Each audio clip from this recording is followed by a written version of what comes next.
गांव के त्रिभुवन काका के पास बहुत सारी गायें थीं।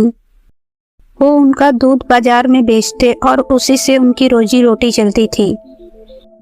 वे रोज सुबह दूध निकालने के बाद गायों को लेकर इस गांव से उस गांव, कभी नदी किनारे, कभी ताल तो कभी जंगल में घूमा करते थे और दिन ढलते ही गांव की ओर निकल पड़ते।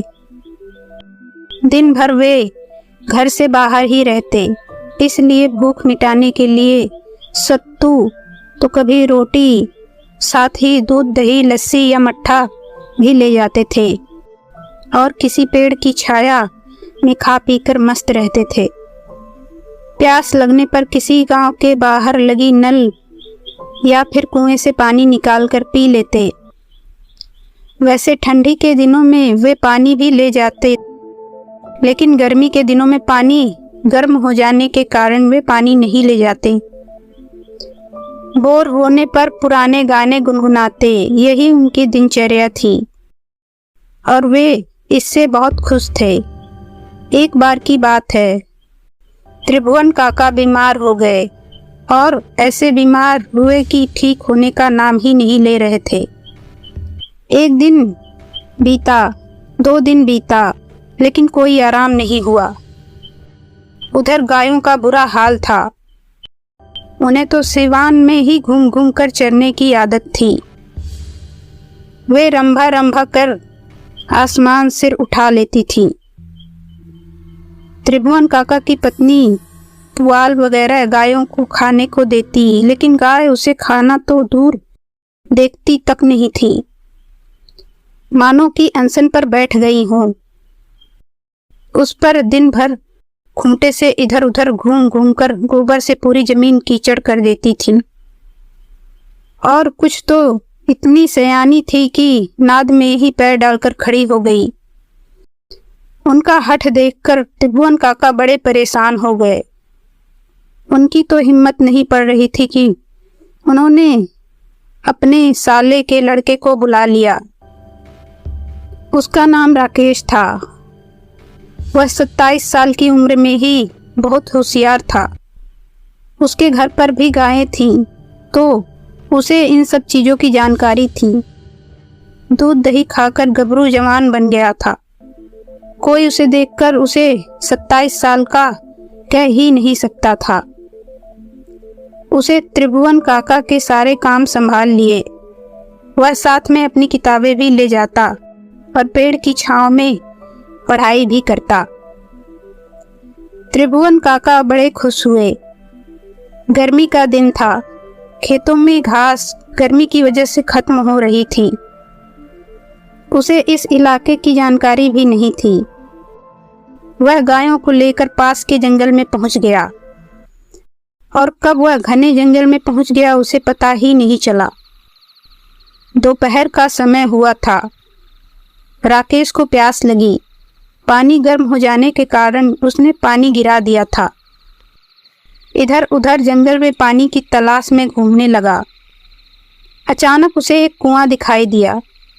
उसकी जान में जान आई। वह झट से कुएं के पास पहुंचा तो देखा गर्मी के कारण पानी काफी नीचे था।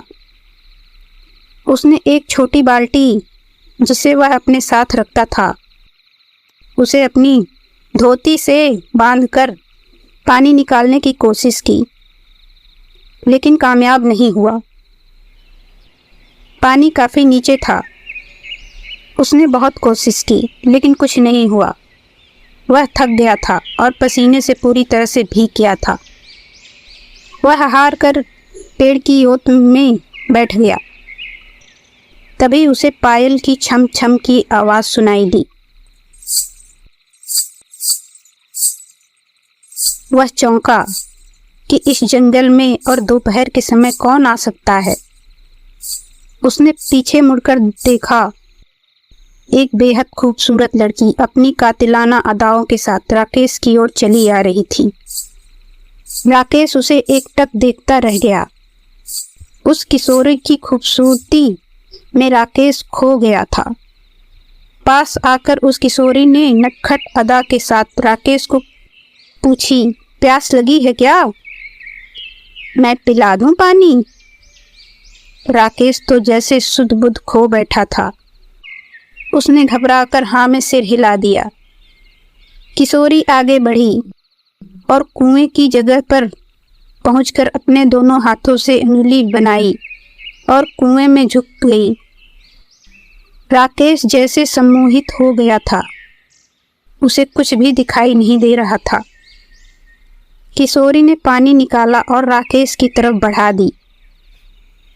राकेश बिना कुछ बोले अपने हाथों की उंगली बनाकर अपने मुंह को सटा दिया। किशोरी ने अपनी अंजलि का जल राकेश के अंजलि से उड़ेलना शुरू कर दिया। राकेश ने उस अमृत रूपी जल को पीकर अपनी प्यास बुझाई। यह सिलसिला आधे घंटे तक चलता रहा। तभी किशोरी ने ध्यान दिया कि राकेश पानी कम पी रहा था और उसके चेहरे का रसपान ज़्यादा कर रहा था। तो वह असहज होते हुए बोली, और पिलाऊं कि बस? राकेश कुछ बोल ना सका, सिर्फ ना में सिर हिला दिया। उसके बाद उस किशोरी ने प्यार भरी आवाज़ में कहा, अच्छा तो मैं चलती हूँ।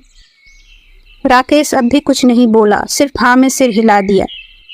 वह किशोरी बल खाती हुई जंगल में गुम हो गई। राकेश कुछ देर कुएं की जगह पर बैठा रहा। फिर अचानक वह उठा और गायों को लेकर चल दिया। लेकिन अब उसकी चाल बदल गई थी। उसके मन में प्यार के अंकुर फूटने लगे थे। गायों को लेकर राकेश घर पहुंचा। आज वह बहुत ही खुश था। उसके मन में प्यार की तिरंगे हिलोरे मार रही थी। वह रह रहकर कोई प्यार भरा गीत गाने लगता था। उसकी भूख प्यास सब मिट गई थी। वह खोया खोया सा रहने लगा। उसे हर तरफ हर क्षण वही दिखाई दे रही थी। उसने रात को खाना खाया, फिर सोने चला गया। लेकिन नींद कहाँ आ रही थी। वह करवटें बदलता और प्यार के तराने छेड़ता। उसे कुछ समझ नहीं आ रहा था कि उसे क्या हो गया है, क्योंकि उसकी भूख, उसका चैन, उसकी नींद सब उड़ गई थी। अचानक उसका दिमाग ठनका और वह डर के मारे कांपने लगा। उसका बदन पसीने से लथपथ हो गया था। वह जोर जोर से चीखा। जब तक त्रिभुवन काका और उनकी पत्नी आती, वह बेहोश हो चुका था। त्रिभुवन काका उसके चेहरे पर पानी छिड़के, लेकिन कोई फायदा नहीं हुआ। तभी त्रिभुवन काका की पत्नी इमरती देवी ने हनुमान चालीसा का पाठ शुरू किया। अभी वो 2 ही लाइन पढ़ी थी कि राकेश तेज आवाज में हंसा। लेकिन आश्चर्य की बात यह थी कि यह हंसी राकेश की नहीं होकर किसी लड़की की थी। अब तो त्रिभुवन काका और इमरती देवी के प्राण सूख गए थे। वे वहां से तेजी से निकले और पास के ही राम खिलावन ओझा के पास पहुंचे और सारा माजरा कह सुनाया। इस पर ओझा ने कहा कि जंगल में ही कोई बात हुई होगी, चलो घर पर चलते हैं, देखते हैं। ओझा, त्रिभुवन काका और उनकी पत्नी जैसे ही बाहर निकले, एक काली बिल्ली ने तेजी से उनका रास्ता काटा। राम खिलावन ने कहा, चुड़ैल कोई छोटी मोटी चुड़ैल नहीं है, इसे हम अकेले नहीं संभाल सकते। गांव के और भी लोगों को साथ ले लो। वहां सभी लोग एक साथ गायत्री मंत्र का ऊंचे स्वर में जाप करेंगे और यह शंख बजाएंगे। कोई थोड़ा भी नहीं डरेगा। वह तमाम तरह के हथकंडे अपनाएगी, कभी रोना, कभी मायूस होना, कभी डराना, लेकिन सबको पाठ जारी रखना है। जैसे ही सभी लोग त्रिभुवन काका के घर पहुंचे तो एक तेज हंसी के साथ ही राकेश छत की 4 दीवारी पर चढ़ने लगा। सबके होश उड़ गए, लेकिन किसी ने हार नहीं मानी और गायत्री मंत्र का जाप शुरू कर दिया और साथ ही घट, शंख आदि बजाना शुरू कर दिया। रात के समय इस तरह की आवाज़ों से बगल के गांव वाले भी बहुत अचंभित हुए और घंटों में वो सब भी उस तरफ आने लगे। इधर ओझा ने अपने कार्य शुरू किए। जैसे जैसे ओझा ने मंत्रों का प्रभाव वह चुड़ैल पर पड़ा, वह और भी भयानक तरीके से लोगों को डराती।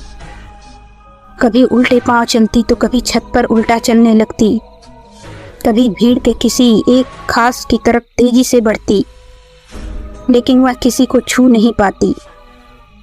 4 घंटे तक यह कार्यक्रम चला। सुबह के 4 बजने वाले थे, तभी ओझा की नज़र वहां गिरे गुलाब के फूल पर पड़ी। उस पर खून लगा हुआ था। उसने वह फूल जैसे ही उठाने की कोशिश की, चुड़ैल खूब जोर से चिल्लाई और एक भयानक रूप बनाकर तेजी से ओझा की तरफ झपटी। लेकिन तब तक ओझा ने फूल को आग में डाल दिया।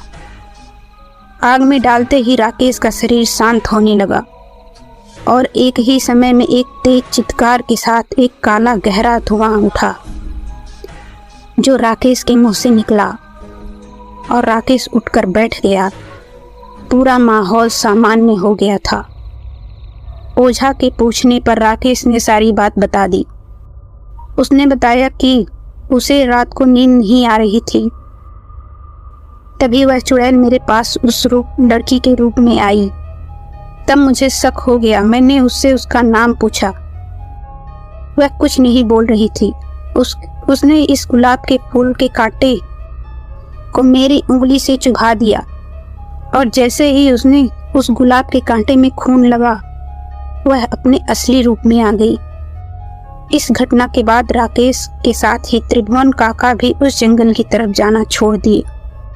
कई दिनों तक यह बात लोगों के बीच में केंद्र बिंदु बनी रही। फिर उस जंगल के पास कोई भी इंसान भटकना छोड़ दिया।